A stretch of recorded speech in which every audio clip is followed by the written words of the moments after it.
Welcome back. This is the 30th anniversary of the Americans with Disabilities Act.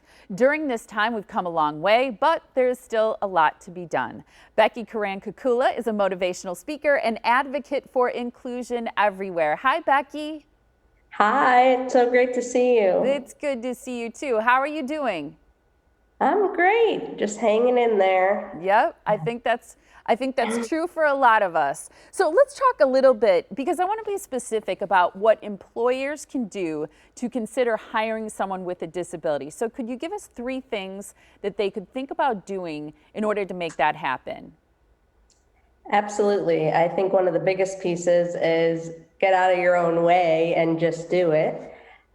People worry often about etiquette, so become familiar with terminology, but don't get so stuck on it. Just refer to a person as their name, their given name, who they are.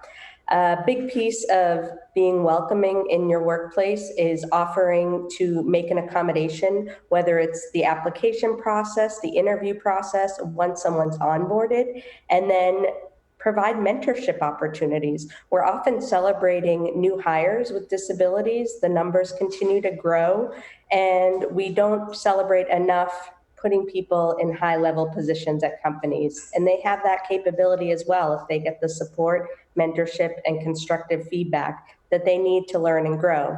And then one of the biggest recruitment pieces is making sure when you're recruiting from colleges that colleges, career centers and disability services centers are communicating, because in most cases if they don't communicate, then people with disabilities miss out on the opportunities that come to the university when it comes to jobs.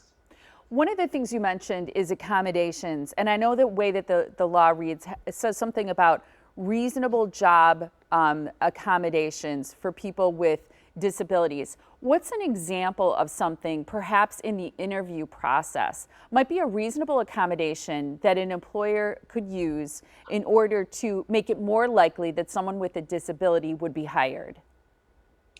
I think it's really taking a look at your office space and the space where you're planning to perform the interview, make it accessible from the beginning. And then once someone requests an accommodation, you may not really have to do much. Most accommodations cost less than $500, and people are always fearful that it's just going to add expenses throughout the hiring process. But it really is something that can end up helping everyone in the end. So be mindful. For me, for an example, if I were to go to a high floor, we would want to make sure that the elevator button was something that I could reach to be able to get to that high floor. Or maybe it would be helpful for me to have a step stool so my legs aren't hanging when I'm sitting during the interview. And then that could be helpful once the onboarding process helps as well. I think it's just really important to ask people what you can do to help them be successful in whatever part of the process it may be, but don't feel like it's going to be a burden and don't act like it's a burden. It's really just something that can make them feel successful. And the reason why it's a reasonable accommodation is because it's something that can make someone feel comfortable, but it's not going above and beyond at that point. Well, it seems also that it's something simple that you can do to accommodate someone who has a disability who also could contribute to your organization in such a meaningful way. Because once you can get beyond some of those things and accommodate some of those potential needs, then you're able to take full advantage of everything that they have to offer. And I think you mentioned being able to reach an elevator button. As a little person, your background is that you applied something like 1,000 times and did 100 interviews before you had your first job, and it took months for you to go through that process. Did you have the sense all through that process that people weren't willing to make accommodations? I really just didn't see the language anywhere. And then I didn't feel empowered to mention on my resume or the confirmation email that they sent to me that I was a little person, because I just kept thinking in my head of additional barriers that could come up. So I tried really hard to hide the fact that I was a little person and just try to get there. But that ended up not being in my favor, and it prevented me from having an open interaction before we had the in-person interview where there ended up being a shock factor. So there were three things that you mentioned an employer can do. What are three things that someone with a disability can do in order to nail an interview? I think what's really important is to make sure that you're passionate about the job that you're applying to.